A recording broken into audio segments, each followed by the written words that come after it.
Simon's research primarily focuses on the impact of the urban environment on health and well-being, with a particular focus on transport, community, and streetscape. He's a professor at the University of Canterbury and director of the GeoHealth Laboratory.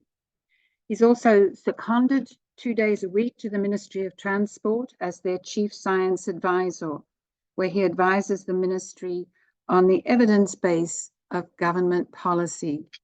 And just before I hand over to you, Simon, I'll also introduce Peter, who's facilitating the questions today and also on Wednesday for a similar presentation, a related presentation. So Peter's day job is as a registered architect specializing in eco-architecture. And beyond that, he has a long-standing interest in transport and has been convener of the Nelson Sustainable Transport Group, NELSUST, some of whose members are with us for this webinar. And he's done that since 2007. And I love the picture of Peter on his honeymoon by bicycle. And Peter lives eight minutes by bike from the Nelson Cathedral, which is an example to all of us to arrange our lives in a way that's good for the environment. So over to Simon, and we look forward to what you have to say, Simon. Thanks, Joanna. Yes, I just want to chat today about streets and roads and community and the relationship between them. So let me see if we can just move on. Here we go. So I guess the question is, what is the purpose of residential streets? I think if you ask most people, they would see them as a place for vehicles, that they are a place for movement of vehicles, so vehicles can move between them and along them, and they're a place for people to park their vehicles. But I guess the question is, are they actually a place for people instead? Are they a place for people to interact and socialize and have recreation, etc.? So what is the purpose? And I think most people would say they're for vehicles. I've actually had the odd comment where I've talked about kids playing on streets and people say, well, you can't let them do that. That's dangerous. They're for cars. And of course, I do point out that some of the streets we're talking about were actually built and designed before cars or before there were many cars. And so they were actually not designed for cars. They were actually designed for people. And so that's really what we're looking at today. So are they a place to create community? I want to take us back a bit to this person many of you will know or know of.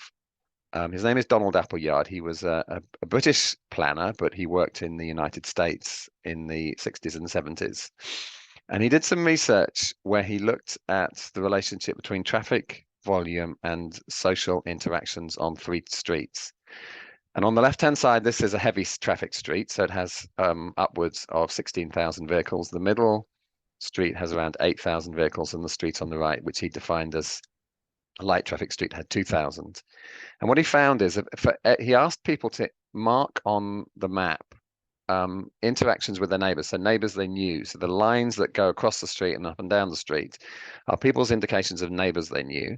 And the dots are places where people said they had social interaction or where they gathered. And what we can see really clearly, excuse me, is on the lighter traffic street, people knew more neighbors and had more social interaction. And it was a really clear, because of the visualization, the way it was presented, it was a really clear examination of the relationship between traffic volume and street. We decided to recreate that. So I had a student, Jesse, and with my colleague Karen, we asked, and we got this published, and I've given the link so you can have a look at that. We decided to redo this in Christchurch in 2016, I think. And our heavy traffic street was 8,000 vehicles plus. And these are the average interactions in Christchurch we got. And then our moderate traffic street and our light traffic street are actually the equivalent or the same as Appleyard's light traffic street. And so in essence, those two are the same as his lightest category. And again, we find exactly the same thing. In heavy traffic streets, people don't really know their neighbors. And in light traffic streets, people do. And so what we find is there is this very clear relationship between traffic volume and street. So that's the first bit of research we looked at. I want to present you my dilemma. This is my son when he was about 8. And he said, Dad, I want to play basketball and I want to be like LeBron. And we thought that would be great because if he's like LeBron, he'll earn us lots of money and then I can retire and live off his earnings. And I had this great idea that this would be my idea. This would be the solution. And so I looked around and I thought, where can we create a place for him to play basketball? And our garden wasn't big enough, or we didn't want to tarmac our garden so he could play basketball. And I found this excellent bit of space just out the front of my house, which I thought would be excellent for basketball. It was a big enough piece of space for to play basketball. And of course, it's the street. Excuse me. And I live on quite a relatively quiet, not much traffic street. So I put a basketball hoop up and I attached it to a tree. actually on a it wasn't actually telephone. it's not a tree and it's not the post. It's actually this is the basketball hoop. It's actually just attached to the post at the front of the house. I knew I couldn't attach it to this one, attached it to here. So this cost me $18. I bought it on Trade Me secondhand, cost me $18. And there's my basketball hoop. And there he is playing. And as he progressed, there's some other kids, a slightly posed photo, but the reality is that all the time, there were kids playing out on our street. That's my son. He ended up playing basketball for his school, and he's actually 6'8" now. And I thought, great. Unfortunately, the sad news is he stopped playing basketball. And so my great idea of him becoming LeBron James is unfortunately merely an idea. But this boy here is our next door neighbor. And he went on to play he's now 16, I think. And he played in the Canterbury under-16 team that won the national championship last year. And I have a very good deal with him. I've said to Josh on numerous occasions in front of his mother, who's a lawyer, I want 1% of his future earnings for providing the basketball space. And he keeps agreeing, and his mother knows he keeps agreeing. So I'm very hopeful he will play in the NBA, and 1% of his NBA earnings is actually quite a lot of money. So I might be doing okay. The other thing is that the boys made me put up a bigger basketball hoop. So this basketball hoop is still there. About a year ago, I put a basketball out as well. So it used to be that the kids brought their own. This morning when I left home, there were 5 basketballs. So they're breeding or other children are leaving them there. But the reality is that this has become a place of community. And the kids all play and they now leave their own basketballs there. And these are just some pictures taken. We've got a security camera. I don't know who these kids are. I don't know who these kids are. I don't know who these kids are. And the point is that kids play on this basketball hoop, and you can see now it is a full-size, full-height basketball hoop. I don't know who they are. There's kids playing. Sometimes when the road was being repaired, tradies played. And so what we've created is on the street, we've created a place of community interaction and socialization for the cost of $18. Actually, the new basketball backboard was a little bit more expensive, but it was made by the local men's shed, and I just paid for the piece of wood. So there's a really good example of a community together producing something for the community. And so this basketball hoop is used a lot. And I think it's a really good example of how we can use our street. And so what we have is what we call bumping spaces. So the basketball hoop has created a place where kids on the way and to from places bump into each other. And there are other examples of these places where people bump into each other. This is a friend of mine, Alan Jamison. And he took down, you can see his house. This is his house. The fence was this high when he moved in. He took the fence down and put a bench in because he wanted to get to know his neighbors and people passing by. And so what we do is we create these places of social interaction. And we found out about this through a piece of work, again, with my colleague, Karen Banwell. She researched Christchurch after the earthquakes. So she did this research about 6 or 7 years ago. And the idea of this research was to say, what were the features of communities that allowed some of them to recover better and faster? And one thing that constantly came up, people talked about the importance of bumping spaces and gathering places. And they regularly use the term bumping. And so we thought we'd look into this a bit more. And what we found is that these bumping spaces and gathering places are actually really valuable for social interactions. And the bumping spaces, and there's a difference. Bumping spaces are places of accidental social interaction, and gathering places are those where they're slightly more intentional. So a gathering place would be a park, maybe a pub, a shop. But a bumping space is a place like a bit of street furniture. It can also be the school where you go to pick the kids up, but you actually bump into each other. And so what we find is that streetscapes become important parts of these. And so we found that the seeing others is actually really important. So having social interaction is really important. And walkability is part of that as well. So walkable neighborhoods increase the chances of seeing people. They can promote well-being and a sense of belonging. And so the streetscape is a really important part of that. Excuse me again. And urban design can promote health and well-being through bumping and gathering places to enhance social interaction. So the idea of these bumping spaces, they are often streetscapes. They are often things on the street. So they can include things like basketball hoops, but public benches, anything like that. And they're really, actually really, really important. And as I say, when we did this research, people talked about literally places that they bumped into people. I want to tell you another story. This is the same street. And this was closed to through traffic a couple of years ago, and it was closed for 12 weeks because they were doing quite a lot of repairs to the drains, which was linked to the earthquake rebuild. So this is actually looking in the opposite direction, but it's taken from the same location. It was a major repair to the drains, and the street was closed for 12 weeks. And what happened is the day it closed, one of the neighbors put a note in everyone's door saying, let's play basketball on the street. Let's have a game this weekend. We know it's closed. And so it became a people street. So people gathered, and it became a place for games. So one weekend, this neighbor said, let's play cricket. And the cricket stumps were brought out on the street, and there was a big full game of cricket. The next weekend, the basketball hoop came out. They were wheeled out. Two different neighbors had these basketball hoops, and we had this big game of basketball. And I think what's interesting and surprising is when I tell people this, they say, well, that's madness, because cars will use that road and cars will drive down and you'll have children hit and adults hit and it'll be catastrophic. And what's interesting is what happens, and apologies for the quality of this photo, but this is the photo with the car driving down the street. And I didn't do a better one. But what's interesting is that the people, when they see the car, they stop and move out of the way. And when the car sees people playing in the street, it slows down.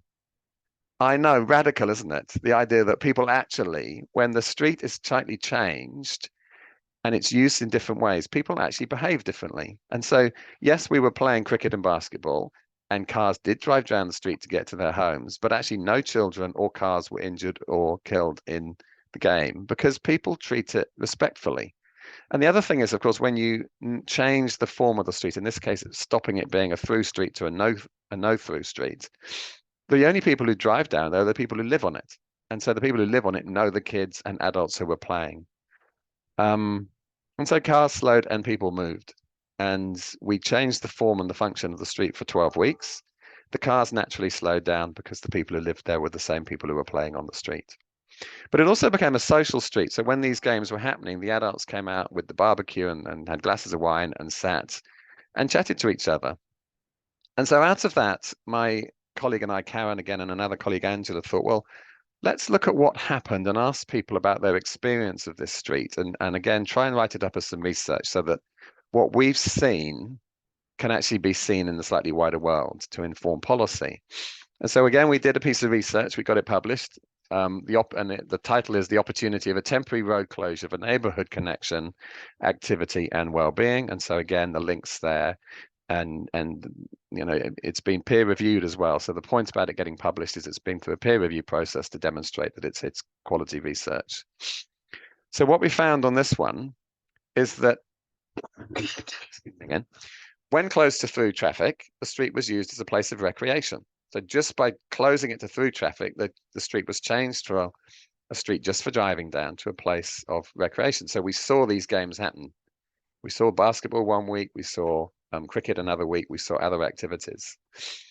People got to know their neighbors better. So they actually reported. So we did some interviews with people, and people said they got to know their neighbors better and they reported increased active travel. The residents also supported a closure of the street to through traffic. They said, actually, we'd like this to stay. We want this to stay as a long-term solution.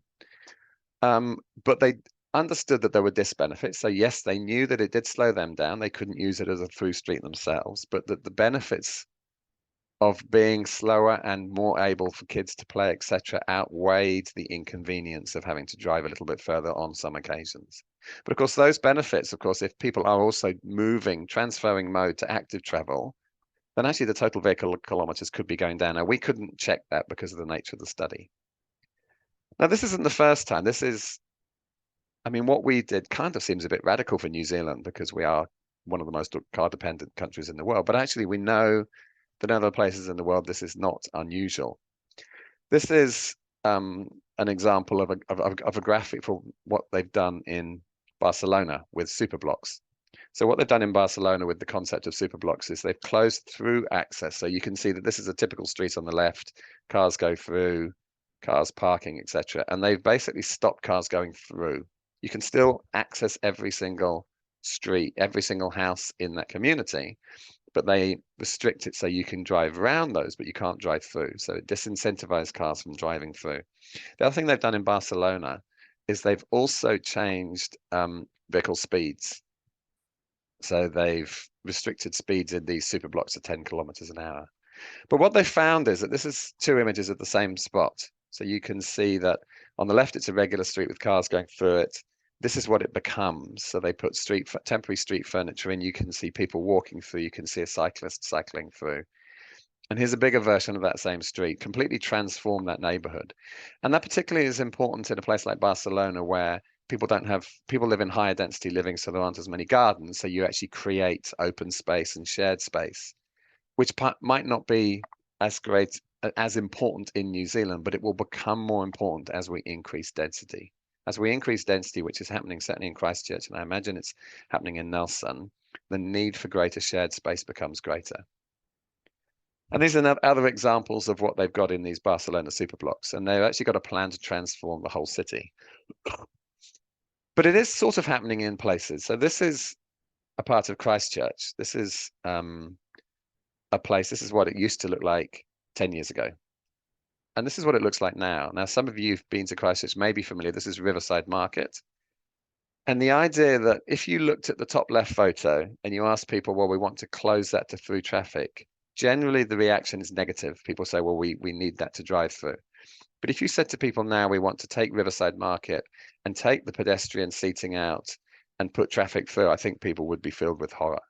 So this is one of those examples, a good example of what can happen when you transform the nature of the city, and you might take it from being a street for cars to being a street for people and places. So if some of you have been to Riverside Market, this will be very familiar, but it's one of the great examples of a rebuild project post-earthquake. And there are other places too. We've got examples in Auckland. So this is Fort Street in Auckland. This is what it looks like now. And again, I don't think many people would want to go back to the picture on the left.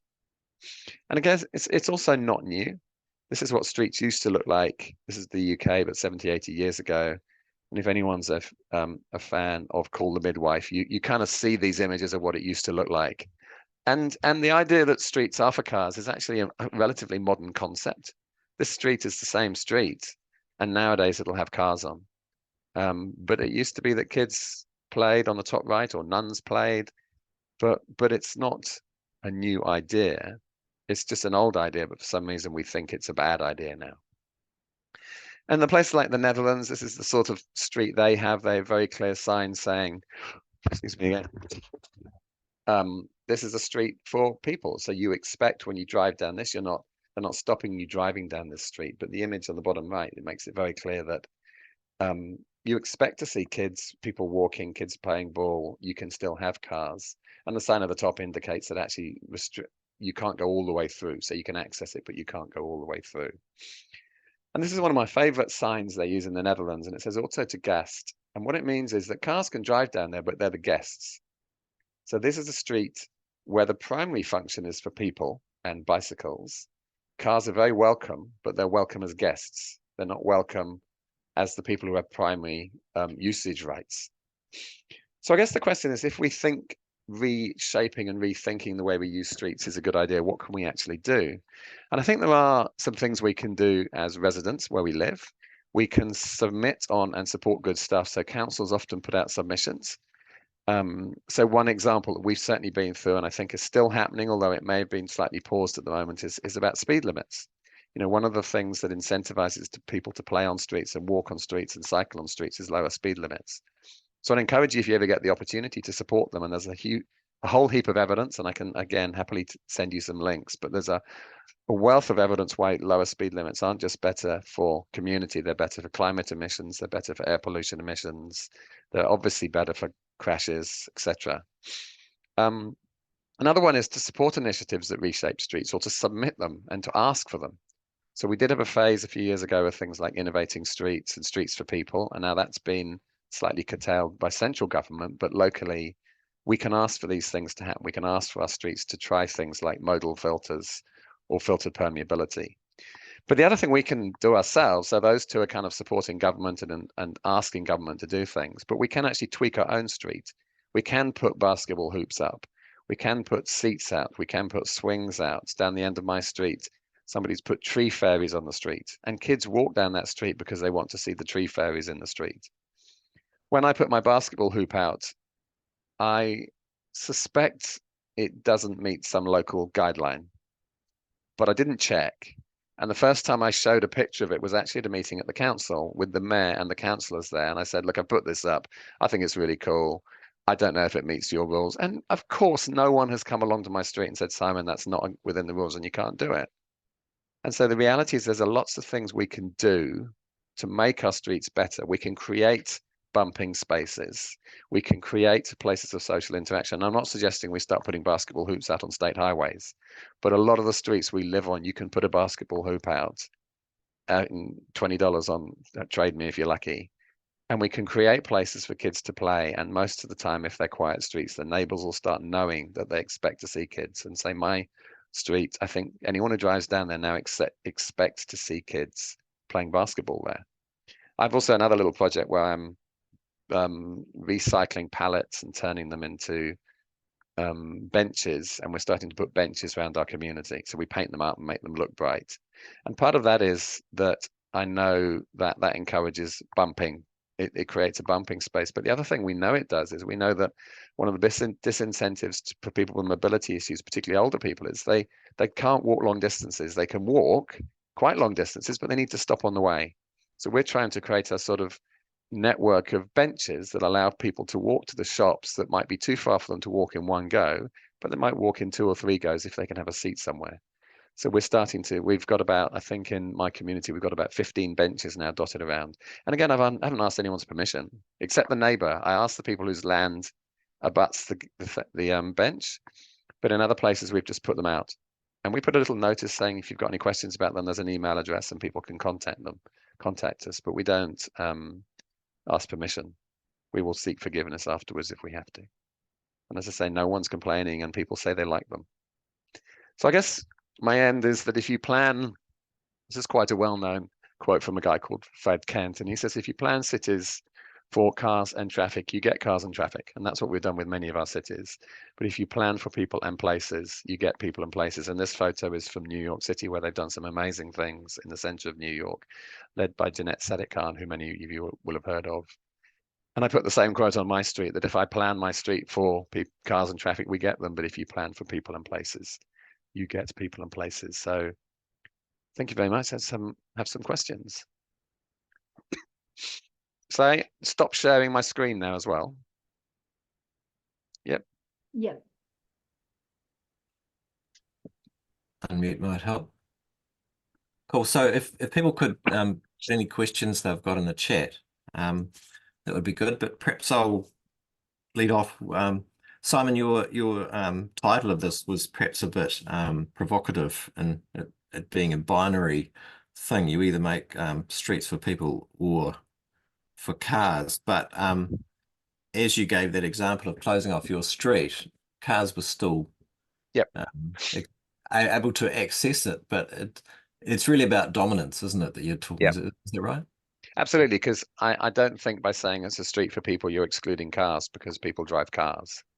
You're saying it's a street for everybody. I'm not saying it's a street only for people and no cars.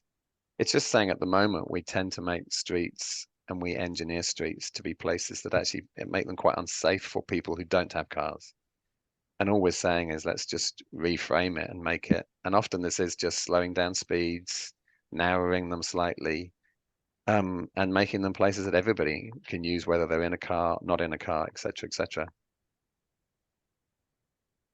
Yeah, thank you.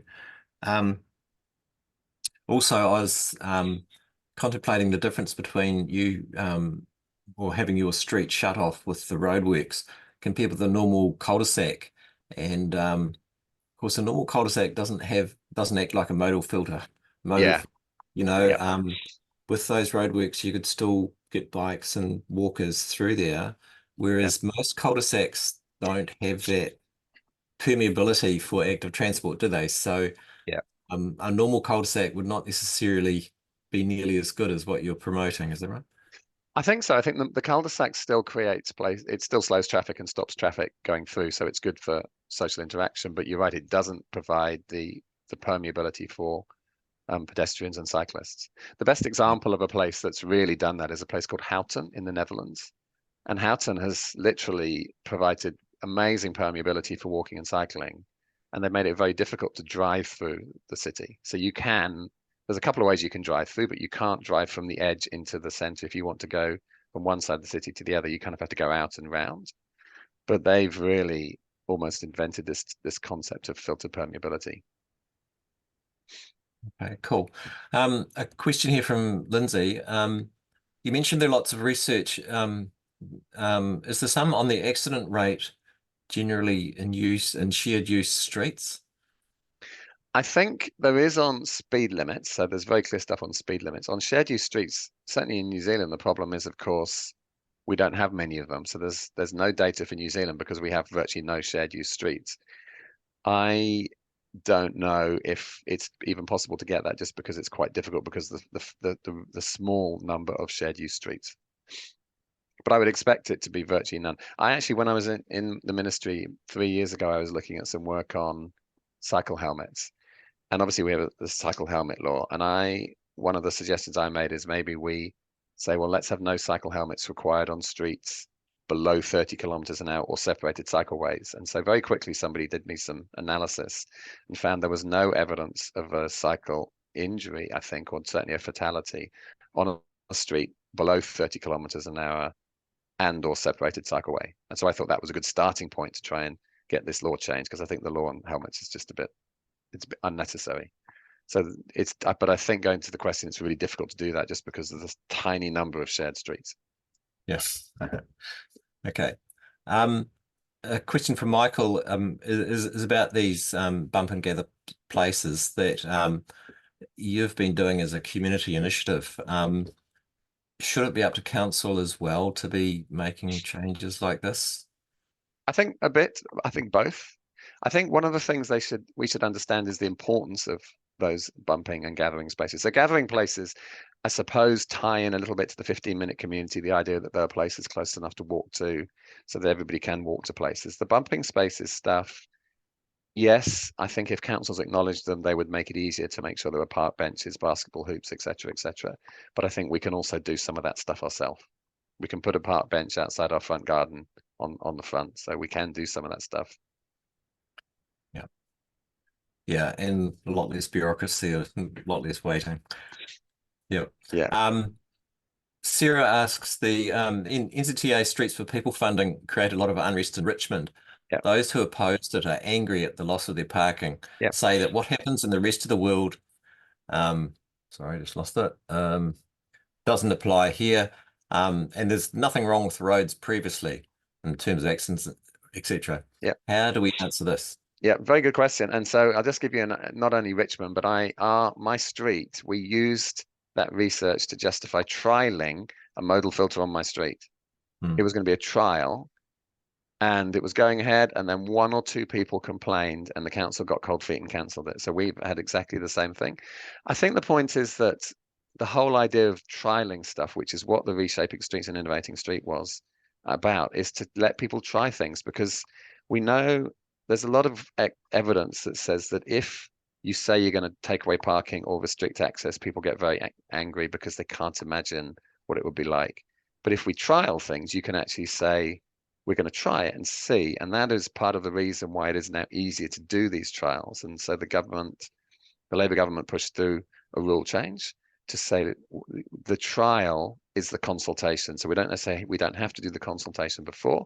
We can use the trial as consultation. So in Christchurch, they've done a few of these where they're trialing things, and that is the consultation. So the rule has changed to allow it to be done more easily.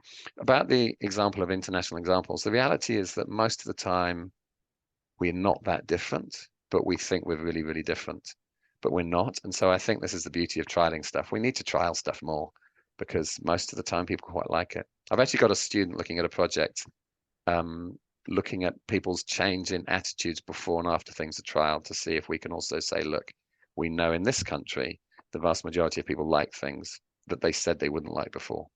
But we'll see what she finds. Be fantastic to get that research. Yeah. Yep.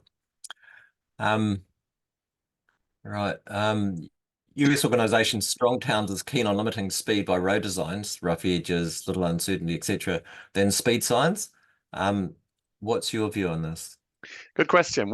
I think we need to do, but we actually need to reduce the speed limits, and then you have to engineer it to make it look like the correct speed. One of the again, my community was trialing an innovating street, and in the end, nothing happened at all. And part of it was the engineer said we can't narrow the street because of the high speed limit. So you and now, so you have to kind of do both. So he said we can't narrow this street because it's a 50k limit, and we said, well, why can't we change the limit and then narrow the street? And it was almost like the chicken and the egg. So you actually need both the chicken and the egg at the same time. You need to reduce the speed limit, and then you need to engineer the street to make it look like an appropriate speed limit. So I think you need to do both. Yeah. And Sally says that I live on a 40 kph. Oh, she says mile per hour, but I think she means kph speed limit street. But there's no policing, so a few cars ignore it. Yeah. And the problem is you can't police every low speed street. I mean, in Christchurch, we've implemented half of our city is now 30k speed limits, which is amazing. You can't really police that. What you're hoping for is that over time people start changing their behavior, and then maybe periodically you police it, but you certainly can't put speed. You can't have the police act measuring speed all the time. So but we also know the research is that if you reduce the speed limit, you do get some reduction, even if it's not the full 10 kilometers an hour reduction.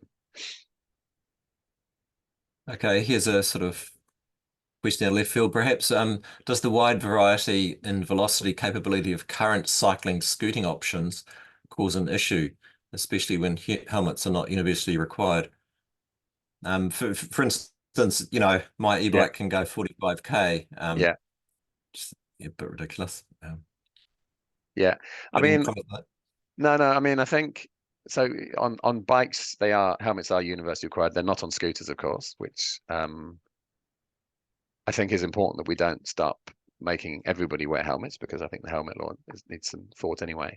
I think the reality is on your 40 kilometer speed e-bike, Peter, I would hope that when you're driving down a 30 kilometer speed near your home and it's quiet, that you're not going 40k. I mean, this is just it, and I'm sure you're not. But the point is that yes, e-bikes go faster. And when you're in a 30k speed limit, you'd expect the e-bike user to go no faster than 30k. But it also, there's another point here about the design of cycle infrastructure. That's most cycle infrastructure, I think, in New Zealand is generally still probably too narrow. And we've actually now got people going 15 to 20k on regular bikes, and people going 25 to 35k on electric bikes. So to me, this is part of we must make bike lanes wide enough so that you can overtake each other. And secondly, we have to still accept that some people on bikes go really fast. Like I've got an e-bike and I'm going 30k and I'm being overtaken by people on road bikes, right? And you'll be, I'm sure, the same.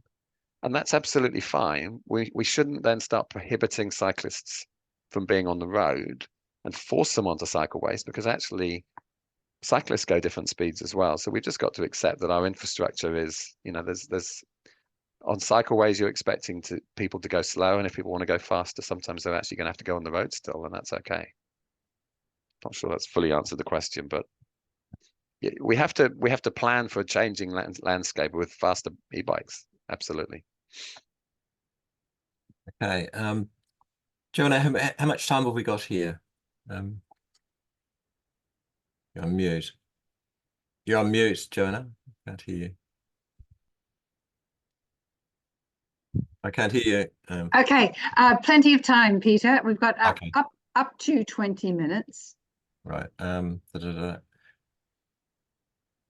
Perhaps you've answered this already, Simon, but Pam asks, you've mentioned local actions and academic papers. How can we take immediate action?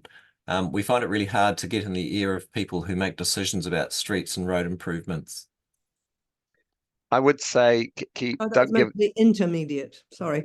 Yeah, I would say don't give up. I mean, we need to keep pressurizing our politicians. I think the other thing is that councils, when they come out with plans, they are very aware of the number of people who are submitting on things. So I think I would say make sure you always submit as individuals, even if you also put corporate submissions in. So if you do the sustainability group for Nelson submission, also all submit individually, because they do count them up, and so that's really important.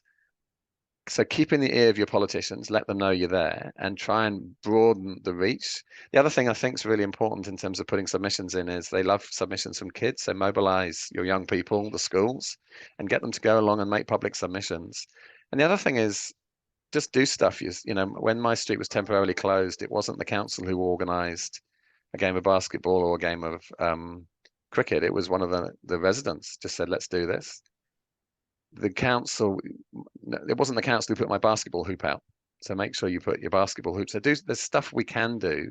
We can kind of slowly retake the streets with guerrilla operations a wee bit, and councils don't mind it, but they themselves, it's more complicated for them to do. And so I think we can do some stuff, but we've got to keep up the political pressure as well. There was just a little anecdote. There's a Streets for People, I think it was, project here in Nelson that the people in the streets themselves were very close to actually bringing in big trees and big grow bags and just putting them on the sides of the roads as a traffic calming measure.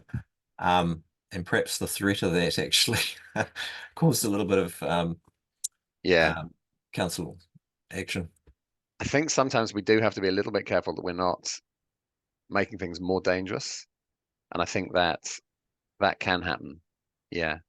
And there have been examples of that where people have gone out and just near where I live, somebody went and painted a zebra crossing on the road, which I think the locals thought was a really good idea. The council literally painted it over really quickly, but then of course they have done something about it. Like they did act on it because it obviously, you know. Cool. So someone suggests, Michael, as a follow-up, any thought of giving, being given, I'm not sure, changing the land development standard, NZS 4404 doesn't mean anything to me. Many new communities are built based on this, bedding in car dependency. You got any comments on that? I think that one's, I'm with you, Peter. It's a bit beyond my skill set. I'm not a planner. I'm just posting a couple of links to things I think people might find interesting as well. They're just some things I wrote on the conversation which talk about benefits of speed, because I think somebody asked about evidence and stuff. So I'm just going to post them on quickly too. Okay. Another question here from Lindsay. Should we have clearer visual delineation between people streets and vehicle streets, e.g. pavement colours, marking textures, so drivers are in no doubt as to the change in character? Well, that's an interesting question, because I think in Barcelona with superblocks, it's very clear when you go into superblock, and part of it is the speed literally within the superblock is 10 kilometers an hour. So Salvador Rueda, who was out in New Zealand in March, actually made that very clear, that it becomes really, really obvious. So you design it, and one of the key ways you do it is speed limits. But also in those, you don't then have pavements, so you don't delineate the space once you go into them. So that becomes really obvious. I mean, we in Christchurch, we have separated cycleways on main corridors. I think somebody in one of the comments talked about neighborhood greenways. And so you have to delineate to some extent, but once you're in the very slow community streets, if you can get into things like superblocks, you literally take away pavements, you slow the speed down so that cars and people are sharing the space. I wonder in New Zealand if we're not quite there yet, that it might be quite dangerous, but that should be something we're ultimately targeting to end up at or end up with. Something that Nelsas has been suggesting, that if you have a blanket 30k zone across an urban area, apart from where there's separated cycleways, that at the junction between a 50k and a 30k zone, you have a raised crossing for the cycles to go through, which acts as a threshold alluding to a change in condition. Interesting idea. It might speed up after that. No, interesting idea. I must say, I'm at the point where I think we should have 30k block speed limits across urban areas, except on certain obvious corridors. So the connector roads should be 50. I think we are going to be, I think that makes sense. And then you get to the point where you know that if you're driving down a quieter street, it's by default 30. I think one of the problems we've got in Christchurch at the moment and in some cities are that motorists genuinely say they don't know what the speed limit is. It's confusing. So we almost need to get to the point where I personally would get rid of 40s. I'd say it's 30 or 50.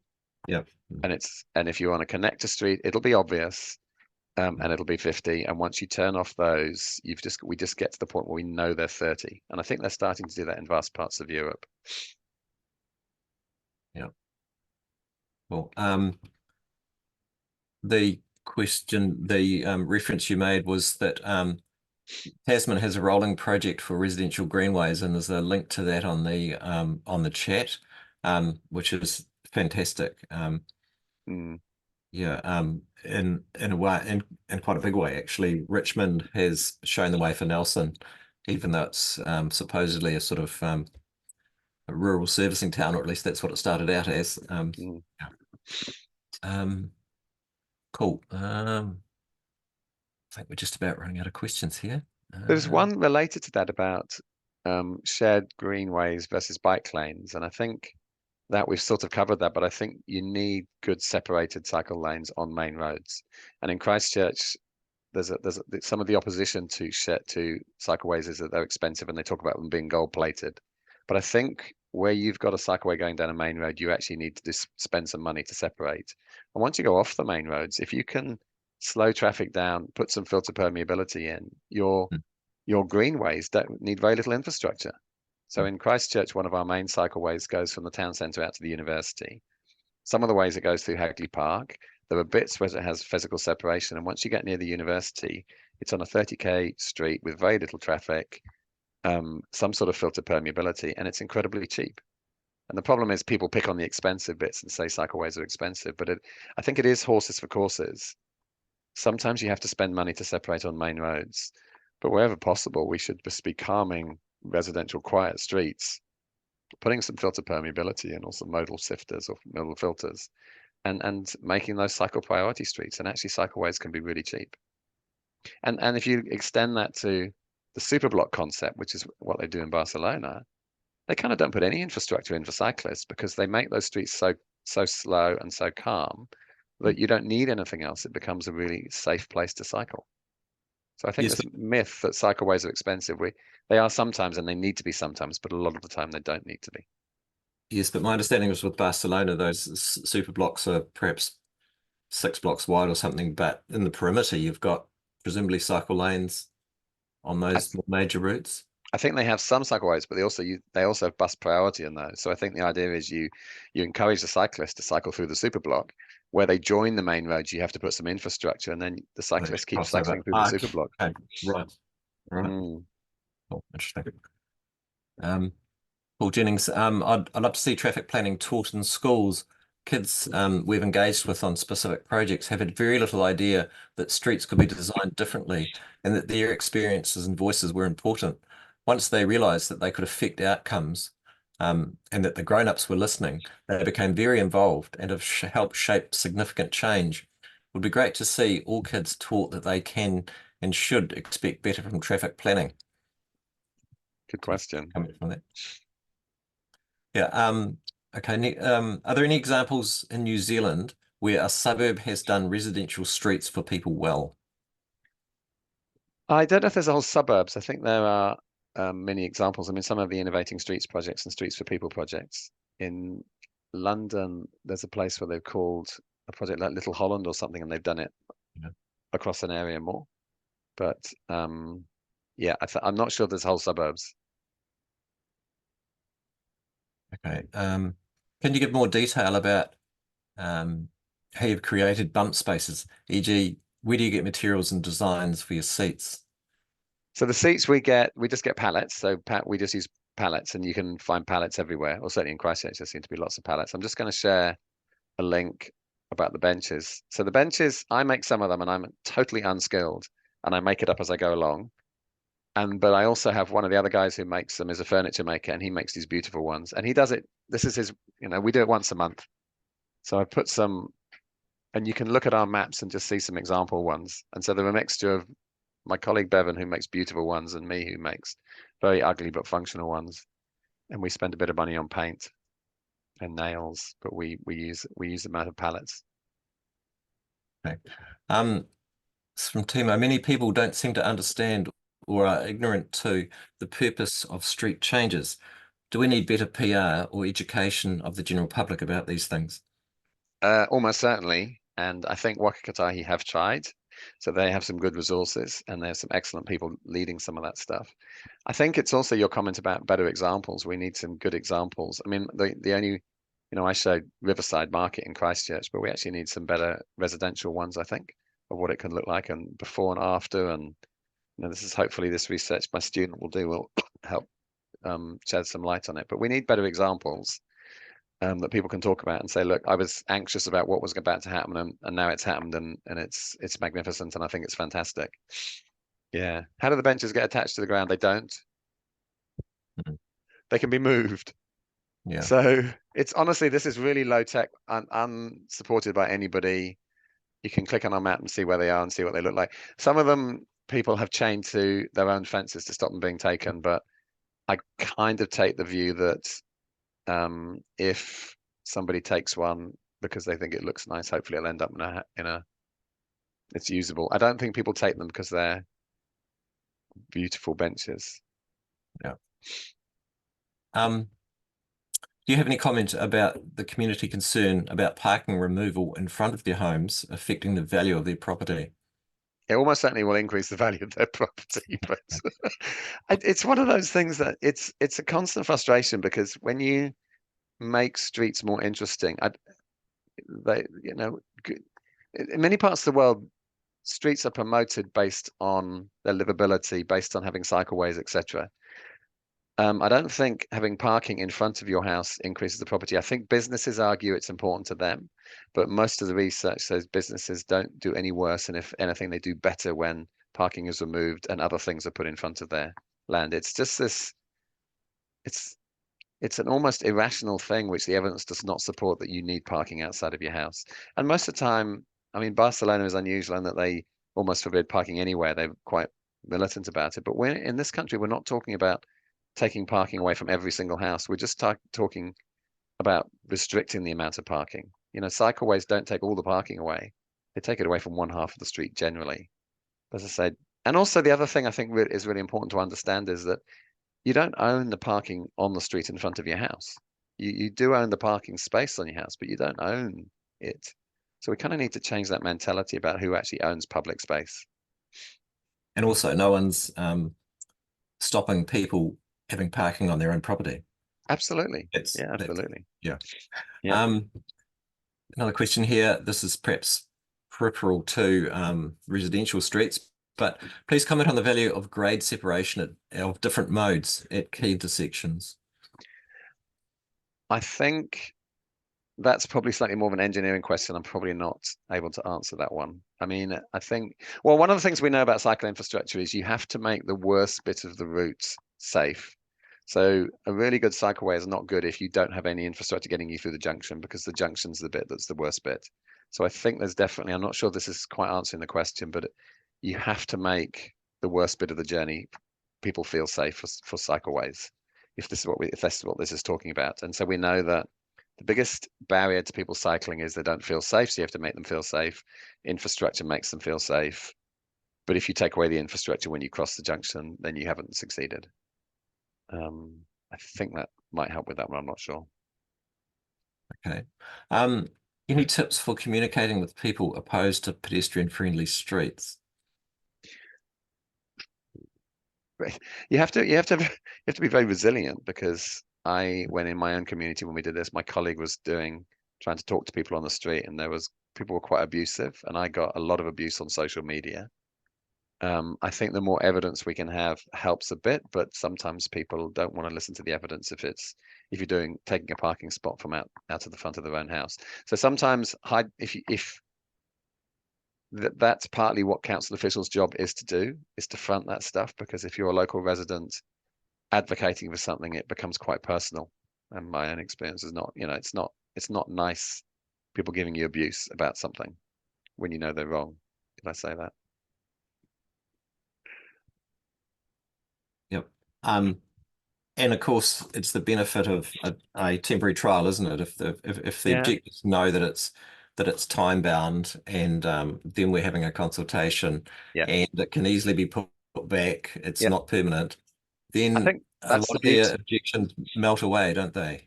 Totally. That's the beauty of trials. I think the other thing you made me think of is that in Christchurch after the earthquakes, we did a big thing called Share an Idea, and people said this is the big picture vision for Christchurch. And everybody said they wanted more walking, cycling, greener spaces, etc. And so when you then go and do a local project and you say, we're now implementing this big vision on your local project, and people say, I don't like it, you can point back to the big vision and go, well, 98% of people said this is what they wanted, or 70% of people said this is what they wanted. I'm sorry if you don't like it, but actually everybody else has said they do want it. And so that's the plus of a big visioning exercise, which in the context of Christchurch post-earthquake was really important, because then people they will complain still, but to some extent they can't complain. Cool. Is there anything that oh, hang on, we've just got a couple more here. They keep rolling in. Are there any cities that build public parking structures with bike racks and electric charging stations in return for a loss of parking spaces? I suspect there might be, but I don't know of any. I know in the US, in Portland, the cycle planner there they were starting to put cycle racks out where they were replacing car parking. And they particularly found that things like cafes really liked it. And so they got to the point where businesses were starting to say, can you take my parking away because I want a bike parking rack, for instance. So they were starting to get that. So most businesses get quite angsty about removing parking, but they were starting to find that it was so successful that people were approaching them saying, can you take the parking out in front of us because we would like a bike rack. And the thing about a bike rack as an example is, of course, the cafes particularly realized you can get lots more people. You get many more bikes than 2 cars, right? If you take out 2 parking spaces.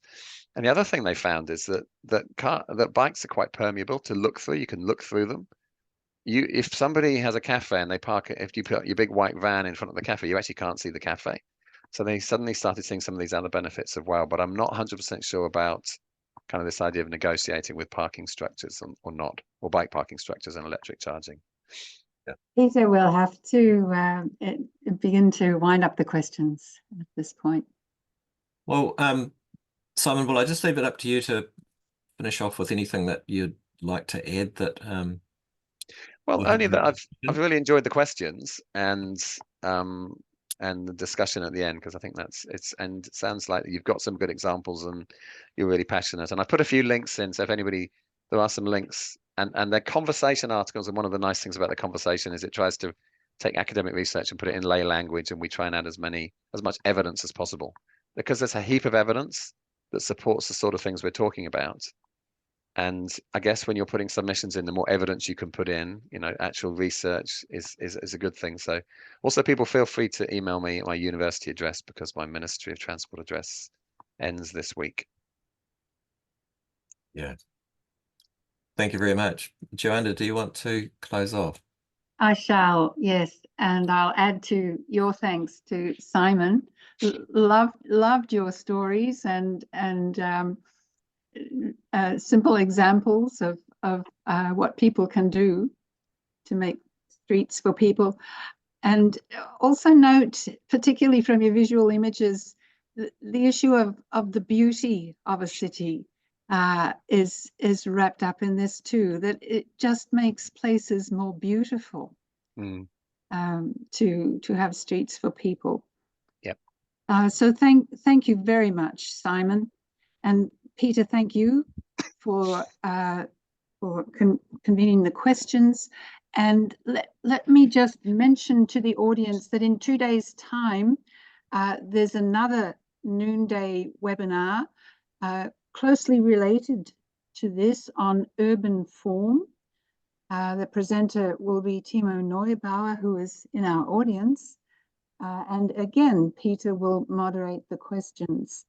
So many thanks to everyone for attending and for being part of the Nelson Tasman Climate Action Festival. Thanks all. Thanks, Simon.